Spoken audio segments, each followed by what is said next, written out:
Assalamualaikum warahmatullahi wabarakatuh.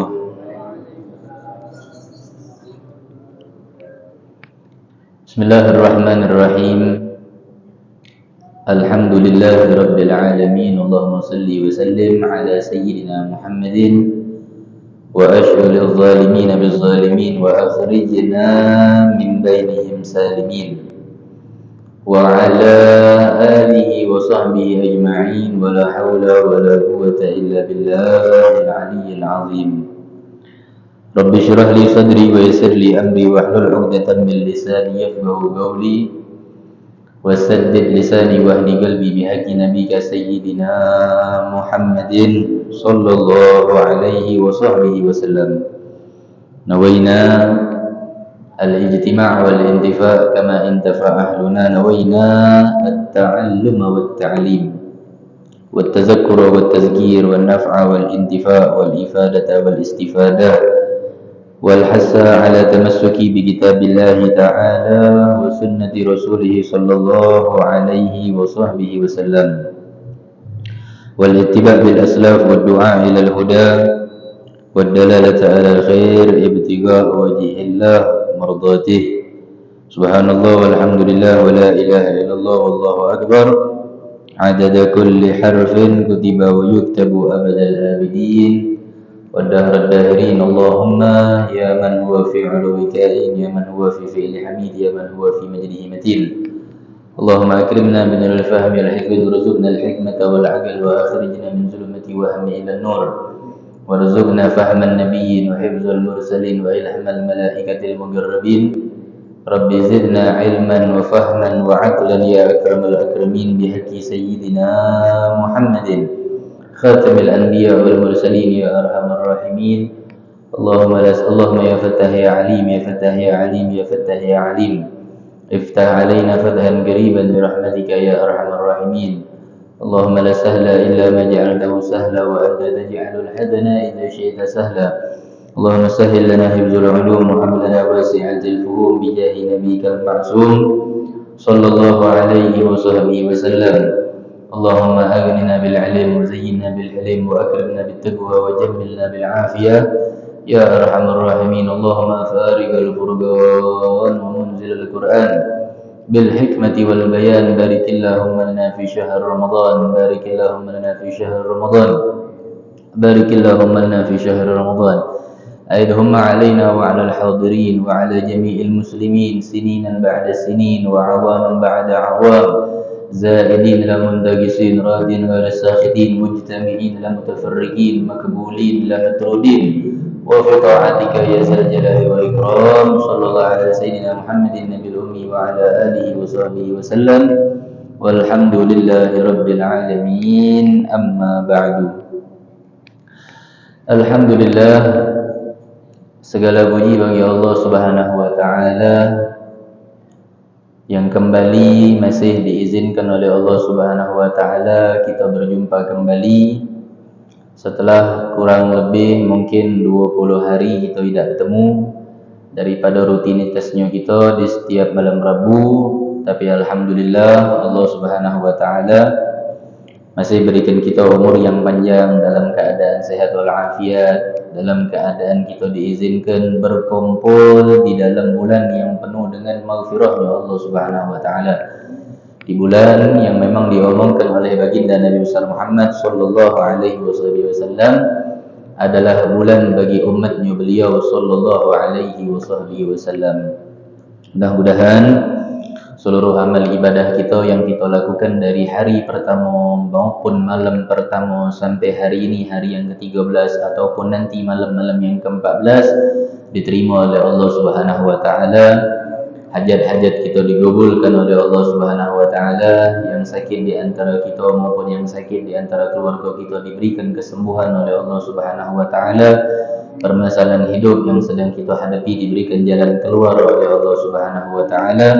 Dan kita mohon kepada Allah agar di tahun yang akan datang kembali kita diperjumpakan oleh Allah Subhanahu wa taala untuk bertemu pada bulan Rajab, pada bulan Sya'ban dan pada bulan Ramadan dalam keadaan sehat wal afiat.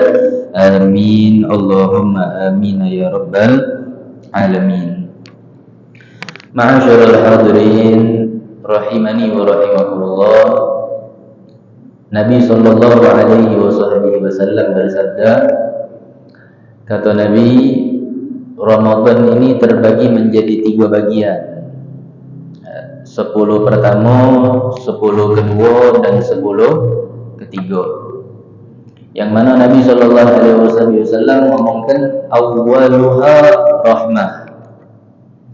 10 hari pertama itu adalah rahmat dari Allah Subhanahu wa taala. Di atas dunia ini maupun nanti di akhirat, kita tidak bakal pernah bisa mendapatkan rahmat serahmat daripada rahmatnya Allah.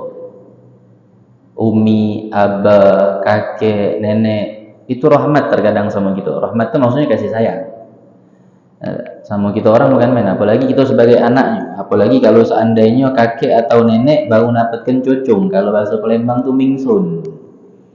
Ditimang-timang cucung tuh Masya Allah bukan main. Itu bukan main pemberian kasih sayangnya daripada wong tuh yang sesama manusia. Tapi ketika Allah Subhanahu wa taala memberikan kasih sayang, maghfirahnya Allah Subhanahu wa taala, rahmatnya Allah Subhanahu wa taala, itu tidak ada batasnya. Dan betua kalau bahasa Palembang, wong yang mendapatkan rahmat dari Allah Subhanahu wa taala. Enggak berarti apa? Wong tersebut mendapatkan keridhaan dari Allah Subhanahu wa taala. Nah, mudah-mudahan orang galau-galau yang duduk dari subuh Sabtu ketemu di subuh, ketemu di asar Sabtu sore, dan ketemu lagi di subuh Ahad, dan ketemu lagi di asar Ahad. Mudah-mudahan menjadi kelak saksi di hadapan Allah Subhanahu wa taala dan penyelamat bagi kita orang untuk menyeberang jembatan Shiratal Mustaqim dan dimasukkan surga bersama dengan baginda Nabi besar Muhammad sallallahu alaihi wasallam. Amin ya rabbal alamin. Nah, 10 hari pertama itu lagi kita lewati. 10 hari itu tidak mungkin lagi bagi kita untuk bisa berjumpa di 10 hari pertama yang akan datang tahun depan. Kecuali kalau Allah Subhanahu wa taala menjadikan hal tersebut mungkin. Karena kita ini semuanya tidak ada yang dijamin sama Allah. Pertanyaan besar dari 10 hari yang telah ketinggalan itu, manakah kualitas kita kepada Allah? Itu yang kita bertanyakan. Apakah Quran kita di sebelum Ramadan berdebu, 10 hari ke belakang kemarin juga masih berdebu? Kalaupun juga seandainya seperti itu, wallah, itu musibah buat kita. Yang mana di dalam bulan Ramadan ini disebutkan juga di dalam sebutan lain daripada panggilan Ramadan, Syahrul Quran. Ada bulannya Al-Quran. Karena di dalam bulan Ramadan diturunkan Al-Quran. Tapi jangan kecil hati. Kalau seandainya 10 hari kemarin kita terlewatkan dengan begitu banyak hal yang tidak bermanfaat, ataukah mungkin sio-sio kah, ataukah hal yang lain kah, bahkan mungkin mendatangkan daripada murkanya Allah Subhanahu wa taala, kita orang dihidupkan oleh Allah Subhanahu wa taala sekarang ini berada di 10 pertengahan. Kalau tadi Nabi SAW mengomongkan awwaluha rahmah, awalnya itu adalah rahmat. Maka di awsatuha, di pertengahan, yakni dari 11 sampai 20. Maka apa yang diomongkan oleh Nabi Muhammad, awsatuha maghfirah. Tengah-tengahnya itu adalah pengampunan dari Allah. Jangan kecil hati. Kita ini hamba Allah Subhanahu wa taala yang sangat banyak melakukan perbuatan dosa. Melek kita melakukan dosa, mejam kita melakukan dosa, sadar kita melakukan dosa, tidak sadar kita melakukan dosa. Nah, ini adalah kesempatan buat kita orang di 10 pertengahan ini. Mumpung baru 3, malam ini 4. Kalaupun seandainya Allah Subhanahu wa taala memberikan kita kehidupan sampai malam tadi kita berjumpa pada malam yang keempat, maka jangan disia-siakan ini malam. Adapun kalau seandainya mungkin kita orang tak diberikan oleh Allah Subhanahu wa taala sampai umur untuk di malam, setidaknya ada sampai berapa jam lagi ke depan kita bakal temui malam. Intinya jangan disia-siain deh. Waktu Ramadan ini jangan pernah dianggulkan dengan perbuatan yang tak keluar anggu. Karena begitu penyesalan nanti yang akan kita dapatkan kalau seandainya kita harus sudah di dalam liang kubur. Ditunjukkan oleh malaikatnya Allah Subhanahu wa taala dan diperintahkan oleh Allah Subhanahu wa taala, dibukakan betapa banyak waktu yang kita lewatkan dengan dak katik kewanaguk. Waktu yang kita lewatin dengan sia-sianya. Bahkan mungkin waktu yang kita lewati dengan perbuatan maksiat. Itu semua kita nak minta balikkan lagi sama Allah Subhanahu wa taala, tak bakal baca. Nah, kita orang yang masih hidup ini yang diberikan oleh Allah Subhanahu wa taala kesempatan, manfaatkanlah kesempatan itu dengan semaksimal mungkin. Apalagi kaji di 10 hari terakhir. Nah, itu bulan Ramadan itu terletaknya itu justru di 10 hari terakhir. Keberkahan yang begitu sangat dahsyat. Tapi untuk umat Islam ini terbalik. Khususnya untuk manusia yang hidup di atas dunia yang berkeyakinan kepada Allah Subhanahu wa taala dan berkeimanan kepada baginda Nabi besar Muhammad sallallahu alaihi wasallam. Pemahamannya itu dibalik, pengertiannya itu dibalik. Kenapa dibalik? Karena kita orang nyato, kejingaan realita fakta yang terjadi di lapangan. 10, masjid ini mungkin full awal, tapi suruh hari yang imam nak mengucapkan waladhdallin lagi sungkan. Sangkiannya apa? Sepinya sholat. Justru di 10 hari terakhir itu yang harus kita orang itu harus rami-rami, harus berbondong-bondong, harus semangat-semangat. Karena letak yang paling banyak keberkahan yang Allah taruh itu di 10 hari terakhir.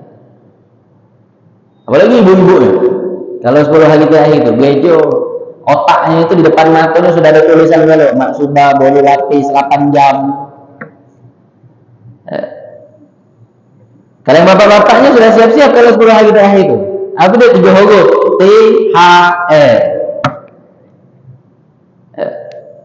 Nah, ini musibah. Yang harus pemahaman yang model Syiah ini kita singkirkan, doktrinan yang model Syiah itu. Jangan disibukkan 10 hari terakhir itu hanya nak ngurusi rumah, beres rumah, ngisi gelo, ya enggak? Ngurusi pakaian, cak mana bertampilan rapi di hari Idul Fitri. Benar. Tidak salah. Tapi jangan sampai kita orang mensio-sio ke kesempatan yang memang di situ diomongkan oleh Nabi Muhammad SAW. Akhiruha itkun minan nar. Pembebasan ini dari api neraka. Apalagi kayak kita bakal temuin, enggak? Di hari Kamis yang akan datang dan di malam Kamis, enggak? Waktu yang sangat dispesialkan oleh baginda Nabi besar Muhammad SAW apabila di dalam bulan Ramadan. Apa itu? Tanggal 17 Ramadan. Nah, itu yang bakal jadi topik kita sekarang. Pembahasannya adalah 17 Ramadan, tapi bukan nuzulul Qur'annya. Ya enggak? Karena kita orang ini mungkin tahunya 17 Ramadan itu hanya nuzulul Qur'an. Tapi di tanggal 17 Ramadan ada peristiwa cerita sangat dahsyat yang tersimpan di dalamnya. Yakni apa? Perang Badar. Itu terjadinya di tanggal 17 Ramadan. Ya enggak? Ini juga yang harus mungkin kita sampaikan kepada mubaligh, pada ustadz, kiai, habib, siapapun yang berceramah. Kalau pas ketika momentumnya itu adalah momentum 17 Ramadan, itu jangan cuma dibahas nuzulul Qur'annya baik. Tapi bahas juga tentang masalah perang Badarnya. Perjuangan Rasulullah itu nyantikan Islam pacak sampai kita ini loh. Ya enggak? Oh, itu perjuangan. Oh, bukan main itu. Itu bakal kita bahas. Selesai tidak selesai bakal kita bahas. Enggak, bapak ini hadir kalau sebuah majelisnya anak. Tahu dewek cara kalau majelis tak baca dengar. Ya, jadi kalau tidak selesai pembahasannya, panjang umur sehat afiat di pertemuan yang akan datang. Enggak, kalau seandainya tidak selesai. Makanya tadi anak datang agak cepat dikit, biar baca panjang-panjang. Enggak, kalau panjang-panjang kan lemah. Kita juga yang nyampaikannya dulu asal. Nah, itu tanggal 17 Ramadan insya Allah jatuhnya pada malam Kamis. Berarti 17 Ramadannya hari Kamis. Dan juga tadi kita bakal temui di 10 hari terakhir yang sebagai penutup yang dinamakan dengan hari raya Fitri. Malamnya itu jangan disiu-siui. Karena khamsul layalin, ada 5 malam kata Nabi, la turaddu fihinna da'wah. Kalau kita minta sama Allah SWT tidak bakal tertolak. Yang keempat, dari yang pertama, 2, 3 mungkin itu sudah hafal. Yang pertama, awwalul lailatin min Rajab, wa lailatul nisf min Sya'ban. Yang pertama, malam pertama di bulan Rajab. Yang kedua, malam nisfu Sya'ban. Yang ketiga, lailatul Jum'at, malam Jum'at. Yang keempat, lailatul Fitr, malam Idul Fitri. Ini juga banyak orang lain. Enggak sibuk sudah kalau malam Idul Fitri itu dengan gawian-gawian yang ngais-ngaisi. Entah itu lanang ataupun betina. Khususnya muda-muda. Enggak. Kalau kita orang sebagai wong tua yang sudah mendoktrin anak-anak kita di malam-malam yang dimuliakan tersebut, tapi kita malah memberikan doktrinan perbuatan hal yang sia-sia dengan contoh menunjuk untuk dipercon, jangan heran kalau seandainya di setiap malam Idul Fitri atau malam Idul Adha ataupun malam-malam yang dimuliakan oleh Allah, mereka tidak mengagumkannya. Karena kenapa? Kita orang yang salah sebagai wong tua yang tidak mengenalkan sama anak kita, oh nak, malam ini kau tidak usah keluar ingin percon, kau tidak usah keluar mak ini, kau tidak usah keluar mak itu, kau duduk, ini malam-malam mustajab dakwah. Dan jangan heran kalau kaget ketika dia besar di malam Idul Fitri, dia baca Quran, dia duduk bermunajat kepada Allah, dia masuk ke masjid dari maghrib sampai ke subuh mengumandangkan takbir. Karena kenapa? Orang tua ini tidak salah memberikan pemahaman. Nah ini yang harus kita benarkan Pak. Ya enggak? Di akhir zaman ini yang sudah harus kembali kita ini kembali kepada jalannya Rasulullah.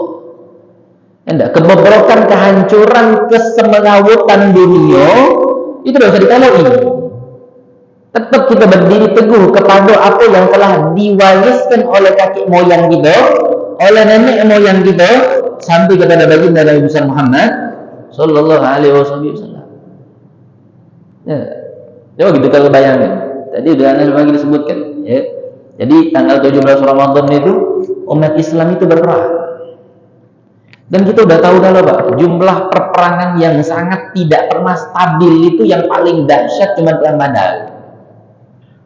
Karena hitungan jumlahnya tidak sepadan.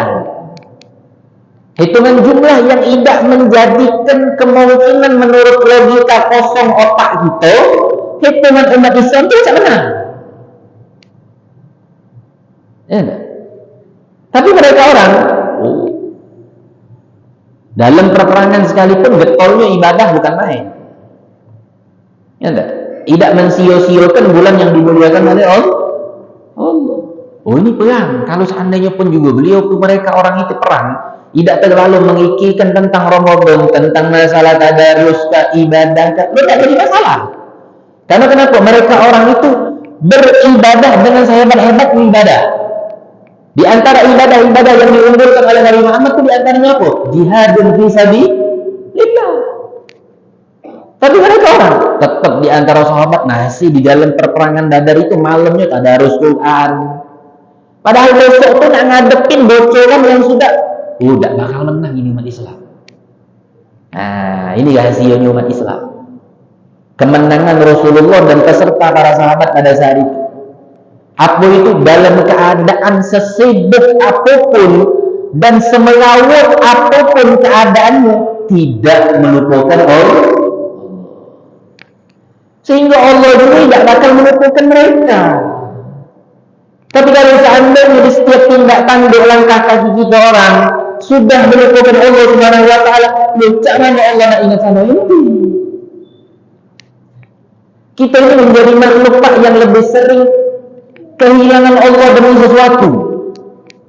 Rela kita ini, biarlah kehilangan Allah, tapi sesuatu itu tidak hilang.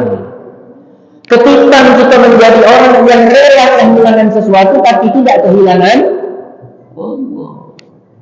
Ini yang itu pacak aja gitu cuman yang nomor 2 ini. Ya, sehingga Allah Subhanahu wa taala tidak mengkhianati hasil. Apa yang sudah diperjuangkan oleh umat Islam pada saat itu benar-benar dirasakan nikmatnya oleh umat Islam. Nah, perang Badar ini Perang Badar Al-Kubra namanya. Kalau 17 Ramadan itu perang Badar Kubra. Jadi perang Badar itu ada dua macam. Ada perang Badar Sughra, ada perang Badar Kubra. Perang Badar kecil, yang ada perang Badar besar. Nah, perang Badar Kubra itu terjadinya pada 17 Ramadan. Perang Badar. Apa itu Badar? Badar itu nama lembah. Nama lembah. Jadi bukan namanya itu memang disangkutkan oleh Nabi Muhammad SAW dengan nama yang memang diberikan perperangan, bukan. Tapi Badar itu adalah nama lembah. Perang itu terjadi pada tahun kedua daripada Hijriah. Jadi baru 2 tahun Nabi Muhammad hijrah ke Madinah, terjadilah perang Badar. Nah, perang Badar ini terjadinya pada tanggal 17 Ramadan. Dan perang Badar ini adalah perang pertamanya umat Islam. Jadi sebelum ada perang-perang lain itu perang Badar dulu. Karena perang Badar ini terjadinya masih awalnya pada tahun kedua daripada hijrahnya Nabi Muhammad SAW. Jadi awal pertama perang, tapi mentalnya umat Islam itu sudah diuji sama Allah.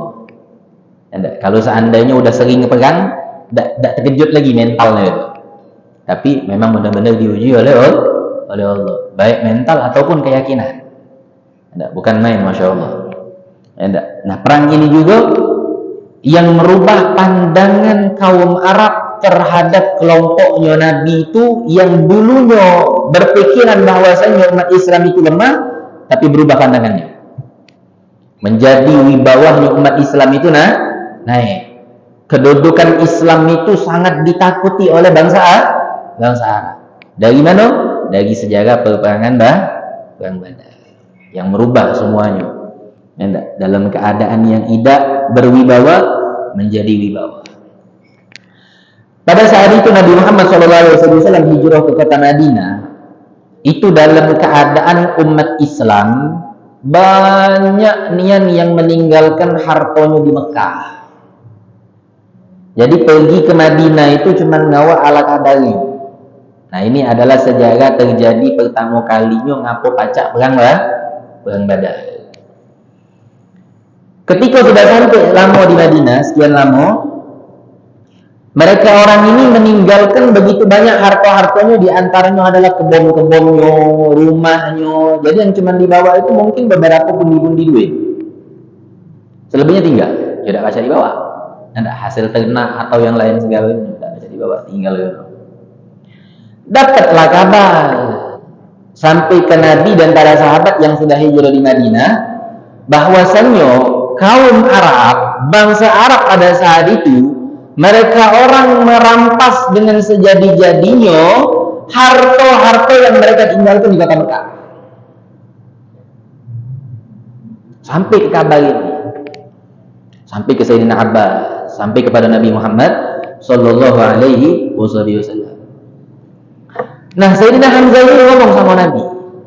Kata Sayyidina Hamzahnya, ya Rasulullah, apakah sebegini lemahnya kita ini kaum muslimin? Kita cuma bisa dapat kabar dan nyingok serta mendapatkan berita-berita, oh harta kita sekian sudah habis, harta kita sekian sudah dirampas, kepemilikan kami yang sudah kami bukan main timbun ibarat dari kita bangun, tapi semua itu sudah dikuasai galau oleh mereka orang kaum Arab, khususnya mereka orang kaum kafir. Terus wahai Rasulullah, kita ini lemah nih yang berarti, kata Sayyidina Hamzah. Kita tidak baca ngapo-ngapo, kita tidak baca buku. Kata Nabi SAW, wahai Sayyidina Hamzah, kita masih disuruh oleh Allah untuk sabar. Masih disuruh oleh Allah untuk sabar. Jadi Nabi Muhammad itu selalu dididik sama Allah SWT. Itu tidak kata memang benar-benar nafsu. Sebagaimana yang Allah SWT firmankan, wa ma yantiqu 'anil hawa. Apa yang disampaikan oleh Allah SWT, apa yang disampaikan oleh Nabi Muhammad SAW itu tidak kata nafsu. In huwa illa wahyun yuha. Melainkan pasti yang disampaikan oleh beliau itu adalah berkat restu dan ridhonya Allah. Wahyu murni 100% dari Allah. Tapi kalau Nabi Muhammad SAW mengikuti nafsu, bukan mengikuti daripada izinnya Allah SWT, ana yakin kalau nurutkan kehendak kita, pada saat itulah lama perang pasti. Ini harta ini. Siapa yang tak punya cinta dengan harta yang mereka miliki? Yang miskin dia lagi sayang nih, cinta bukan main sama harta. Apalagi yang kaya. Tak usah jadi orang yang munafik. Kita ni hambanya harta. Demen sama harta itu. Tapi Nabi Muhammad ketika diomongi oleh dengan Sayyidina Hamzah, dengan pendapatnya Sayyidina Hamzah yang model yang saya tadi ngomong ke, yang ibarat uji kata kita ni, Sayyidina Hamzah ni manas-manasi Nabi ni. Untuk biar segera untuk mengambil tindakan. Tapi udah ngomongin Nabi, sabar wahai Sayyidina Hamzah. Belum ada perintah. Datang pertama ngadu ya Sayyidina Hamzah. Balik. Sehari, 2 hari, 3 hari. Datang hari selanjutnya dipanggil sama Nabi lagi Sayyidina Hamzah. Kata Nabi SAW, wahai Sayyidina Hamzah, sekarang sudah ada izin. Senyum Sayyidina Hamzah. Sahabat-sahabat yang lain juga senyum. Karena kenapa? Sudah masanya untuk kita mengambil pembelaan dengan apa yang kita miliki. Jadi memang dianjurkan apa yang kita punya itu, apa hak milik kita, ada pembelaan itu harus. Ya tak? Laksananya Nabi SAW. Nabi ini kalau kita omongkan tak kaya. Tapi Nabi Muhammad menganjurkan pembelaan itu untuk yang dimiliki kalau kita memang punya daripada hak milik tersebut. Apa kata Allah SWT dalam surah Al-Hajj ayat 39? Uzina lillazina yuqataluna bi annahum zulimu wa innallaha ala nasrihim laqadir. Telah diizinkan kata Allah SWT. Maksudnya diizinkan di sini adalah perang. Terhadap siapa? Bagi mereka-mereka orang yang diperangi dengan kezoliman. Ditindas. Ini kan zolim itu. Bangsa Arab ini sangat zolim, mengambil hak yang bukan milik mereka dengan semena-mena. Tanpa ada mikir-mikir. Dan sungguhnya Allah Subhanahu wa taala itu Maha menolong mereka. Jadi Allah Subhanahu wa taala di dalam ayat yang lain beliau berfirman, in tansurullaha yansurukum. Siapa yang menolong syariatnya Allah, maka Allah Subhanahu wa taala akan memberikan penolongan terhadap wong yang menolong syariat Allah tersebut. Nah, ini bukan wong biasa lagi yang nolong ini. Tapi yang nolong syariat Allah pada saat itu adalah kekasih beliau, Habibullah Sayyidina Muhammad sallallahu alaihi wasallam. Setelah turunnya daripada firman Allah tersebut, dapatlah kabar Nabi Muhammad bahwasanya ada kafilah dari Mekah yang keluar berdagang. Jadi kafilah ini adalah satu rombongan yang keluar membawa perniagaan. Yaitu namanya kafilah. Jadi rombongan ini keluar membawa harta dagangan. Nah, ini dinamakan dengan rihlah. Jadi rihlah ini ada 2 macam. Yang pertama rihlatus syita. Apa itu rihlatus syita? Rihlatus syita ini perjalanan musim dingin ke kota Yaman, ke negeri Yaman. Itu namanya rihlatus syita. Yang kedua rihlatus shaif. Perjalanan di musim panas menuju ke negeri Syam. Dan inilah yang dilakukan oleh mereka orang kaum Arab pada saat itu keluar dari kota Mekah. Bukan rihlatus syita, tapi rihlatus shaif. Perjalanan musim panas, bukan ke negeri Yaman, tapi ke negeri Syam. Terdengar gini kabar sama Nabi, bahwasanya ada kafilah yang keluar, dan kafilah ini bukan kecil, kafilah yang besar, yang membawa harta yang sangat banyak. Dan nah di sini kesempatan mungkin untuk umat Islam. Kafilah ini tidak dijaga dengan ketat. Rombongan ini tidak dijaga dengan ketat. Pengamanannya lemah. Tidak seperti pengamanan pada saat perang. Kalau pengamanan perang, itu hebat. Tapi kalau pengamanan hanya untuk membawa harta, tidak terlalu banyak. Tapi yang dibawa hartanya banyak. Ada. Berapa banyak? Di sini disebutkan kafilah ini saking banyaknya harta yang dia bawa, itu onto yang dibawanya pada saat itu jumlahnya 1000 ekor. Nah ini tidak main-main ya. Dan memang bangsa Arab itu dari dulu tuh kayu rayo. Nah, jadi kalau seandainya kita terheran-heran dengan Saudi sekarang ini, cuman dari minyak mereka orang itu bisa jadi negara di antara negara-negara yang hebat, itu udah heran. Itu resepnya cuma siko sebenarnya. Kesuksesan negara-negara Islam yang berjaya itu resepnya cuma siko. Apa itu? Bersyukur selalu kepada Allah dengan apapun yang diberi walaupun sedikit. Nah ini negara kita nih mungkin kurang bersyukur. Makanya mungkin kita juga negara kita ni ya main-main itulah. Ya enggak kata perkembangannya. Karena mungkin wong-wongnya juga kurang bersyukur. Karena modelan saya kita ini sering kalau kita introspeksi diri kita ni kurang bersyukur, kita ni bukan main. Lari sedia ke kopi, kurang gula, ni betul. Karena kita tak terbaca. Dari wong-wong yang tinggal di negara ni boleh kita cak dibaca juga. Ada kurma, Allah tunjuk rezeki makanan. Tapi kurma ini keras, kita rotoi. Kerasnya kurma ini. Kajian ada subuhanan tiap hari di masjid ni. Tiap hari saja. Iftar, buka bersama. Ada misal mungkin makanan yang tak kita demeni, atau kita ingat pas ketika duduk itu, nah dikit nian. Lalu kita rotoi pula. Apa ni kadang kita ni hidup di pojok dunia ni banyak-banyak ngotok daripada bersyukur. Nah itu mungkin, ya tak? Yang menjadikan kita orang ini tak sebanding dengan mereka-mereka orang. Tak usah kita omongkan orang Arab dulu, orang Arab sekarang ya tak? Orang Arab sekarang kalau kita tengok mereka orang itu, kita tengok di YouTube, di IG atau di medsos lain dia. Jalan-jalan mereka tu bersih, rapi, mobilnya kan ada mobil-mobil kita ni. Mobil sport je lah. Tapi kalau kita tengok hasilnya masih kok, apa dia? Minyak. Tapi kalau kita tengok di Indonesia hasilnya berapa kok? Belamburan Indonesia ni. Emas lagi ada di Indonesia ni. Kamu kedok tanah juga ada emas lagi banyak. Baru-baru ni kan ada kabar-kabar di Bangko je. Nah, bayangkanlah tempat-tempat yang modelan saya ini. Bukan lagi minyak, sudah emas nanti.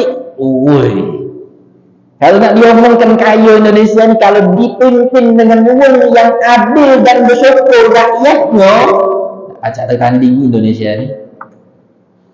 Tapi Allah 2010 berapa ni tak tahu kapannya.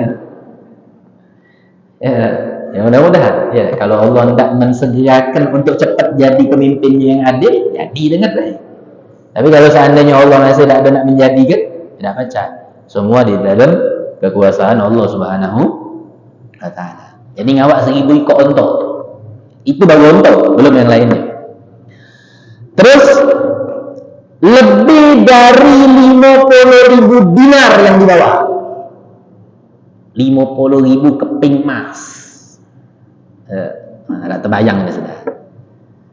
Nah, tapi pengamanannya lemahnya. Pengamanannya lemah. Hanya ada 40 mugotil. Ada 40 mugotil. Mugotil ini pengawal. Ya enggak? Yang nyaga. Cuman ada 40 ikut wong. Ngawak 1000 ikut onto. Lebih dari 50.000 di dinar. Yang nyaganya cuman 40 ikut. Maknanya kita tengok sekarang ini, mungkin di rumah tu nak kata duitnya. Tapi penjagaan rumah itu, pintu rumah orang kaya tu tak cukup sikok. Pintu kayu. Habis pintu besi. Pagar dia pula. Pagar wilayah daripada nak metu dari rumahnya tu ada pagar. Keluar dari apa namanya bagasi mobilnya ada lagi. Yang menutupi daripada tempatnya sekeliling daripada tanahnya lah pagar lagi. Tidak cukup sampai situ. Ada satpam pula. Kurang-kurang satpam. Ada anjing pula kan dia. Karena kalau kita jengok, jauh rumah ini kadang-kadang kata duit juga. Cuman rumahnya megah. Duitnya dijual ATM enggak? ATM enggak lo. Lagi pengamanannya begitu ketat. Nah ini nyawa 1000 ekor onto lebih dari 50 dinar yang ngajar itu cuma 40 ekor ya. Berarti kan lemah nih, lemah niat. Nah di sini Nabi Muhammad SAW mendapatkan kabar dan Nabi Muhammad SAW ngomongkan sama sahabatnya. Ini kita singkat ya, karena waktunya udah agak jam 6. Karena nih kalau nanti jam 6 agak gugup-gugup. Walaupun azan agak lama masih, tapi agak gugup kalau nengok jam 6 itu. Gugupnya agak bergoyang-goyang juga sudah. Kata Nabi SAW ngomong sama para sahabatnya, wahai para sahabatku, ini ada kesempatan buat kita. Ingat ya, ini harus diperhatikan. Apa kata Nabi? Kesempatan untuk kita menghadang, mencegah daripada kafilah yang membawa harta yang banyak ini. Jadi harus tahu gitu, sejarahnya harus tahu. Jadi Nabi Muhammad tuh punya niatan murni hanya untuk mengadang, mencegah untuk sampainya kafilah ini menuju ke kota Syam. Ternyata apa? Pas ketika diutus satu utusan, ternyata lah kedokina. Enggak, rombongan ini sudah lewat. Enggak, tidak lagi berada di wilayah Madinah. Akhirnya apa? Nabi Muhammad beserta sahabat dan umat Islam pada saat itu kehilangan kesempatan. Tapi Nabi Muhammad SAW ngomong sama sahabat, wahai sahabatku tenang, kaki ada kesempatan kedua, kata Nabi. Apa itu kesempatan kedua? Ketika perjalanan baliknya dari Syam ke kota Mekah. Nah, insya Allah kata Nabi, mudah-mudahan itu bakal jadi kesempatan buat kita orang membalaskan perbuatan uang Mekah sama kita, kata Nabi. Hanya ditunggu sekian lama, berapa lama setelahnya baliknya.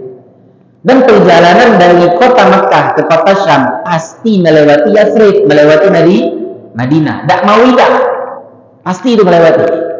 Maka pas ketika sudah dihitung-hitung oleh Nabi sekian lama perjalanan mereka orang ini yang kafilah perdagangan tadi balik pas waktunya, maka Nabi ngomong sama sahabat, kalau sesuai perhitunganku ini waktu mereka orang balik dari Syam ke Mekah.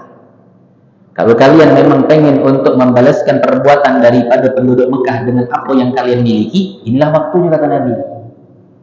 Enggak, maka Nabi Muhammad SAW bersiap-siap, enggak, bersama para sahabat-sahabatnya untuk keluar. Tapi tujuannya masih sama. Walaupun sudah diizinkan oleh Allah Subhanahu wa taala untuk berperang, kan ayat tadi kita berperang izinnya. Tapi Nabi Muhammad tidak merubah niatnya. Niatnya Nabi cuma untuk ngadang, cuma untuk nyegah. Hanya dicoba kumpul-kumpulkan oleh Nabi Muhammad SAW. Berapa? Terkumpullah cuma 313. Nah, dari 313 inilah yang sejarahnya kita ketahui umat Islam itu berada di perperangan Badar, jumlahnya 313. Tapi sekali lagi 313 ini bukan keluar untuk berperang. 313 ini cuma keluar untuk mencegah kafilah yang bakal balik dari Syam menuju ke Mekah. Yang membawa harta sangat banyak. Karena mereka orang penduduk Mekah sudah memberi buta, menghabisi daripada harta yang ditinggalkan oleh kaum muhajirin yang hijrah ke kota Madinah dengan diambil kebunnya, diambil rumahnya. Maka kata Nabi, bila kesempatan untuk kita, akhirnya keluar, terkumpul 313. Nah, 313 ini ada penginciannya. 82 itu dari kaum muhajirin. Dari kaum muhajir.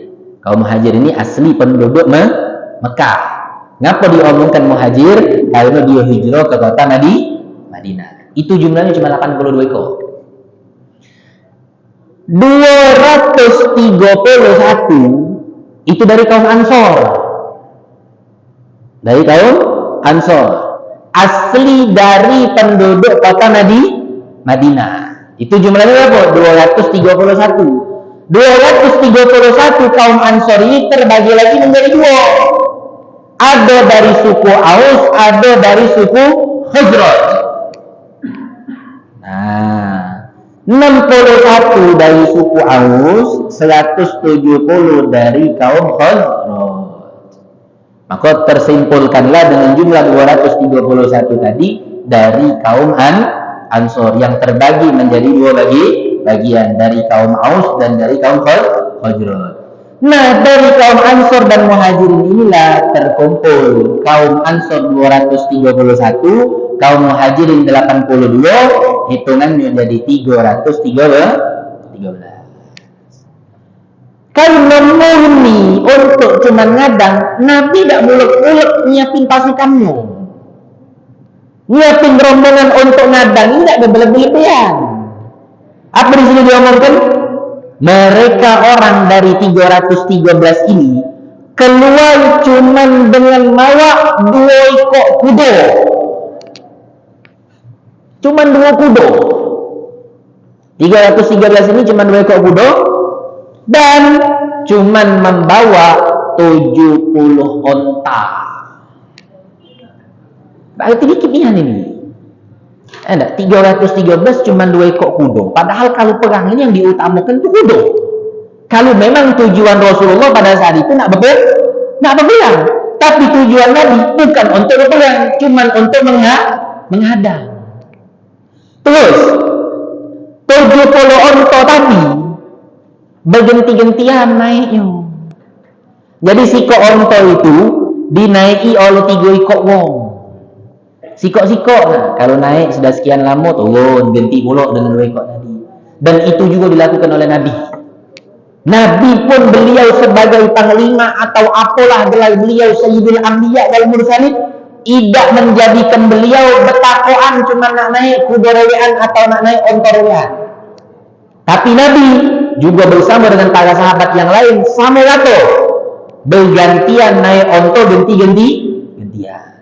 Oh, alangkah adilnya Nabi kita ini. Idak nian Nabi itu nak lemak dewek itu dak nian. Katik nian. Ya, Masya Allah. Sallu ala Nabi Muhammad. Nah, di sini Nabi Muhammad sallallahu alaihi wasallam mendapatkan mereka orang memang sudah nak magai. Memang sudah nak magai. Sehingga Nabi Muhammad SAW sudah dapat kabar juga kaum kafilah tadi itu dipimpin oleh yang namanya Abu Sufyan bin Harb. Ya, Abu Sufyan bin Harb. Cuma Abu Sufyan ini juga ternyata sudah ada mata-mata. Bahwasannya mata-matanya tadi sudah datang ngabari Muhammad bin Abdullah beserta pasukan perangnya. Nah, di sini ya terjadi pemfitnahan. Siap untuk memerangi kafilah yang dipimpin oleh Abu Sufyan bin Harb tersebut. Sehingga Abu Sufyan dengan segera mengirimkan mata-matanya untuk datang ke kota Mekah, ngabari bahwasanya harta kalian nak diperangi oleh kelompok Muhammad. Nah, licik ya. Padahal Nabi Muhammad tak kata tujuan. Nabi Muhammad itu cuma nak ngadang weh.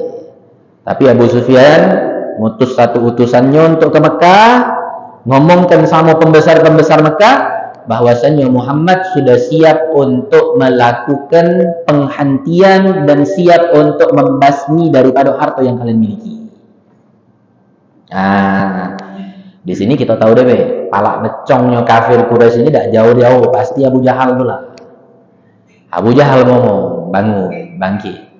Halafu ini anak singkat tidak ada detail. Bangkit Abu Jahal bangkit. Kata Abu Jahal ngomong, mendatangi setiap suku-suku yang ada di dalam bangsa Arab pada saat itu, mewajibkan setiap lelaki yang ada di rumah dan setiap rumah yang memiliki pemuda untuk keluar kita berperang melawan pasukan Muhammad. Maka terkumpullah pasukan yang begitu sangat dahsyat, jumlah yang sangat hebat. Berapa jumlahnya?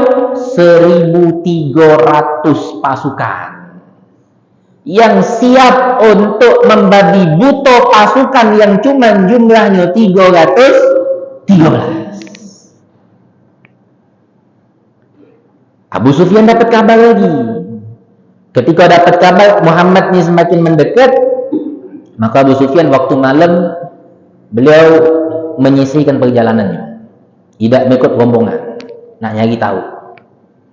Ketika minggi, Abu Sufyan minggi, ternyata ketika di dalam perjalanan mingginya tersebut tidak bercampur dalam rombongan, beliau menemukan daripada kotoran onto, yang mana kotoran onto itu belum lama, tapi sudah cukup mengeras. Akhirnya dijingok sama Abu Sufyan. Abu Sufyan bin Harb dijingok, dipecahkannya sama Abu Sufyan kotoran onto tadi. Ketika dipecahkan kotoran onto tersebut, ternyata subhanallah terdapat di dalam kotoran onto tadi ada butir-butir biji kurma. Butir-butir biji kurma. Dijingok sama Abu Sufyan. Pas ketika dicium oleh Abu Sufyan, nah benar dia. Berarti Muhammad bin Abdullah sama rombongan lah sudah kaya. Karena kenapa? Abu Sufyan tahu ini biji kurma adalah biji kurma kota Madinah. Nah ini wong dulu Jadi kalau wong sekarang ini pinter-pinter kalah masih dengan wong dulu. Wong dulu cuma nengok biji kurma, tahu biji kurma Mekah, ini biji kurma Madinah, ini biji kurma Yasrib, ini biji kurma ini. Main lagi kita salah masih nak meneliti dulu. Tidak masuk ke ini, masuk ke itu, masih kalah dengan wong dulu. Padahal wong dulu alatnya tidak secanggih wong main lagi. Jadi wong lama itu masih menang tu lah masih. Nah. Akhirnya Abu Sufyan ngomong sama rombongan, mutel gitu. Yang tadinya berjalan di pinggiran kota, di dekat kota Madinah, tapi Abu Sufyan ketika mengetahui dengan yakin bahwasanya kelompok Muhammad benar-benar sudah keluar, muter berjalan ke pesisir Madinah. Akhirnya Nabi Muhammad kecolongan lagi, lewat lolos ini pasukan, tidak jadi dicegah, pergi lolos, balik juga lolos. Tapi kabar dari Abu Sufyan tadi, penduduk Mekah sudah bergerak. Anda yang dipimpin oleh Abu Jahal dan pembesar-pembesar serta saudagar-saudagar kaya Arab pada saat itu sudah keluar. Abu Sufyan bin Harb ini balik ke kota Mekah, sampai dalam keadaan selamat, harta perniagaannya selamat, 1.000 sama 50.000 lebih daripada keping emas tersebut, tak kata yang long, tak kata yang berkurang. Tapi ketika masuk kota Mekah, kelompok daripada Mekah sudah ada katik lagi di dalam kota Mekah. Maka Abu Sufyan cepat-cepat lagi ngirim kabar. Nah ini Masya Allahnya Abu Sufyan Jadi walaupun mak itu masih ada untungnya. Apa dia Abu Sufyan ngomong?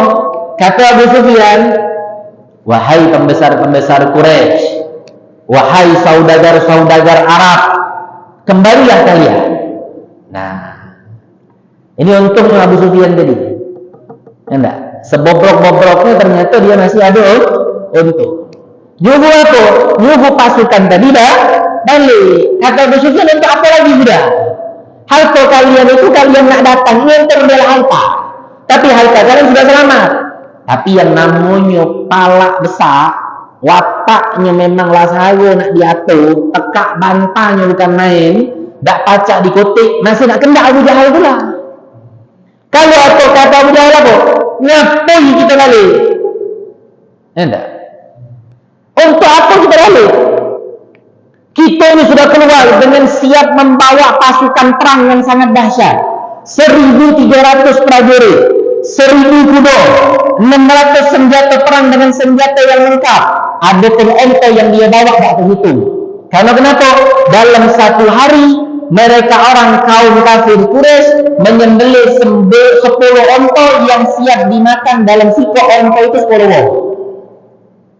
Banyak nyontohnya. Pasukan yang sangat begitu hebat. Dah adalah kata Abu Jahal. Jangan balik. Terus kita berperang. Abu Jahal.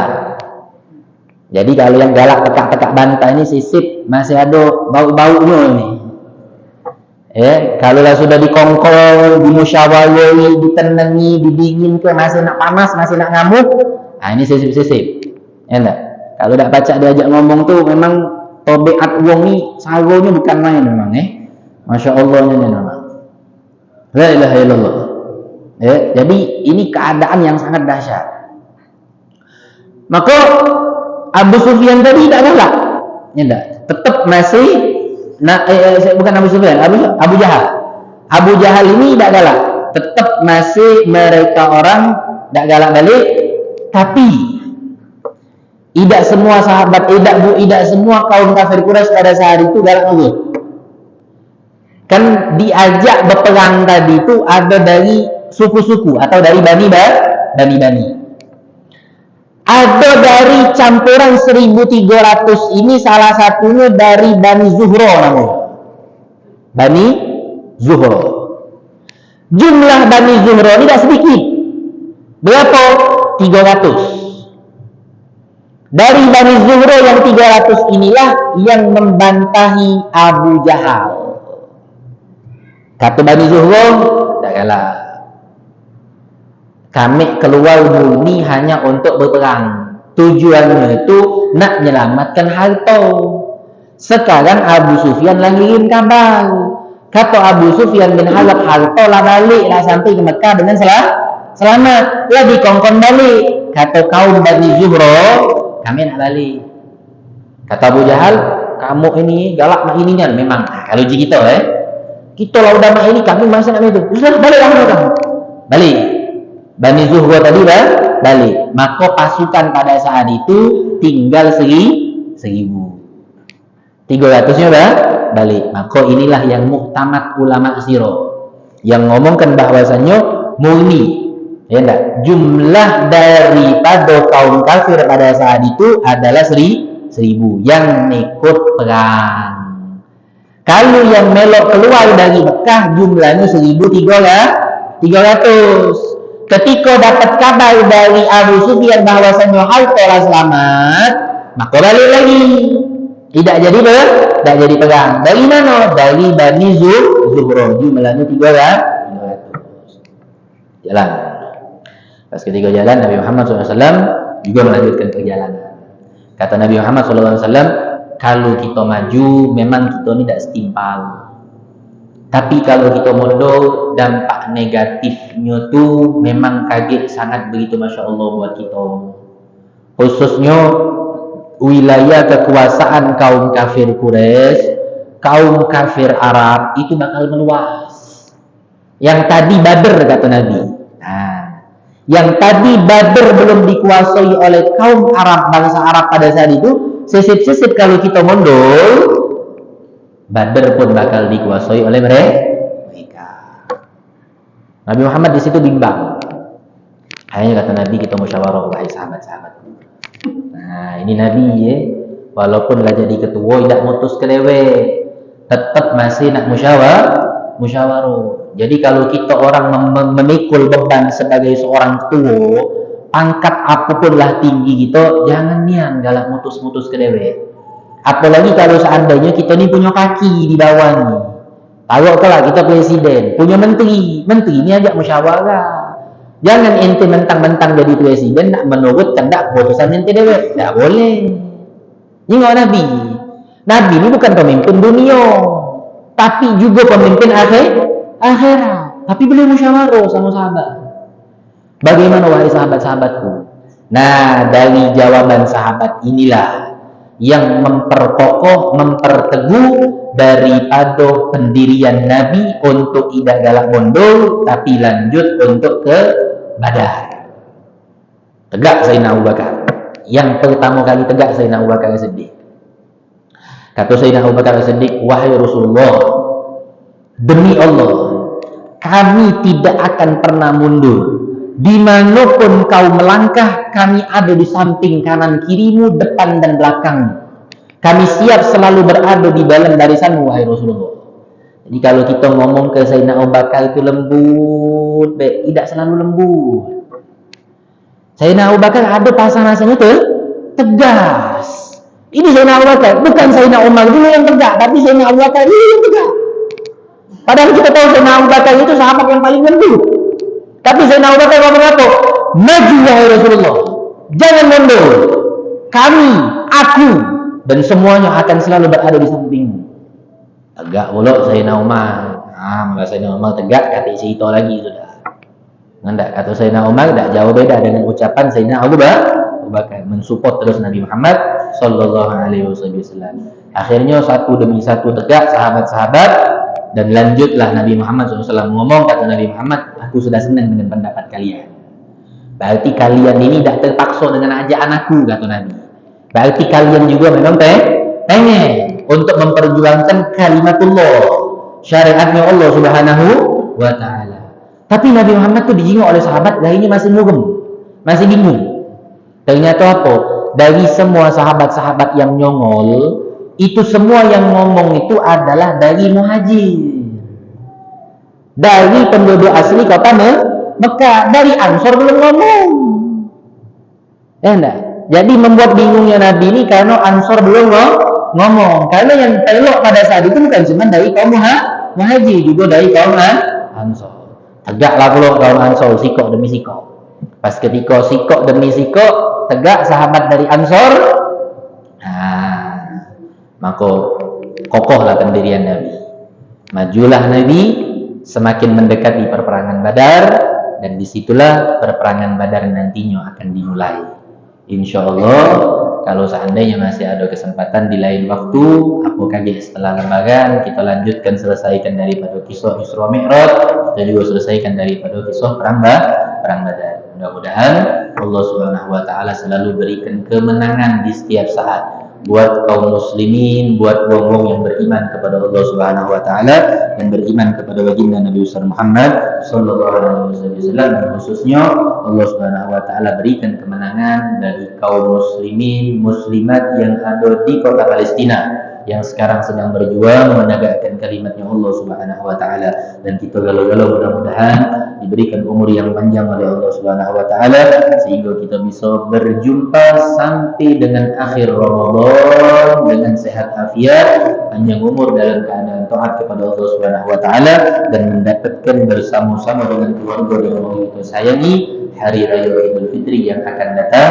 Dan dengan doa yang sama, mudah-mudahan Allah berikan kita umur yang panjang dalam keadaan sehat walafiat hingga kita bisa berjumpa kembali dengan bulan Ramadan, dengan bulan Sya'ban, dan dengan bulan Rajab di tahun yang akan datang. Allahumma ya muhawwil al-ahwal hawwil halana wal muslimin ila ahsanil hal bihaqi maula bilal wa bihaqi haula ar-rijal. Allahumma hdina bihudak waj'alna mimman yusari'u fi ridak wa la tawallina waliyan siwak wa la taj'alna mimman khalafa amraka wa 'asab wa hasbunallahu wa ni'mal wakeel wa la hawla wa la quwwata illa billahi al-'aliyyil 'azim. Allahumma farid al-furqan munzil al-Qur'an bil hikmati wal bayan barik Allahumma lana fi syahr Ramadan barik Allahumma lana fi syahr Ramadan barik Allahumma lana fi syahr Ramadan Allahumma 'alaina wa 'ala al-hadirin وعلى جميع المسلمين سنين بعد سنين وعواما بعد أعوام زاهدين لا منتجسين راضين غير ساخطين مجتمعين لا متفرقين مقبولين لا مطرودين وفي طاعتك يا ذا الجلال والإكرام. صلى الله على سيدنا محمد النبي الأمي وعلى آله وصحبه وسلم والحمد لله رب العالمين والسلام عليكم ورحمة الله وبركاته.